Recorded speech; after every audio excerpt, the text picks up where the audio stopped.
Welcome to Guide Guru. We hope this video helps. You begin by confirming essentials: your Apple ID and password, plus access to a trusted phone or device for codes.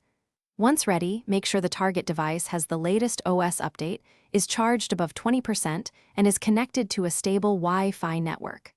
On the new device, open Settings, then tap Sign into your iPhone, type your Apple ID.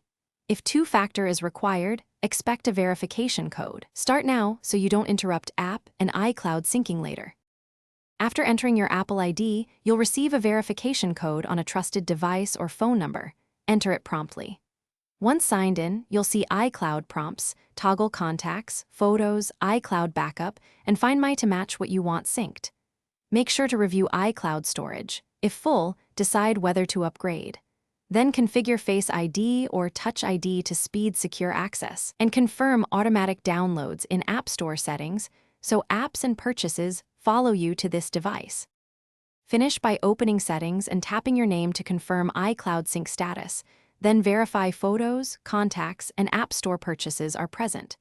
If this device replaces another, sign out of iCloud on the old device to remove it from your account and disable activation lock. If syncing stalls, sign out, reboot both devices, then sign in again. This often clears token or network errors.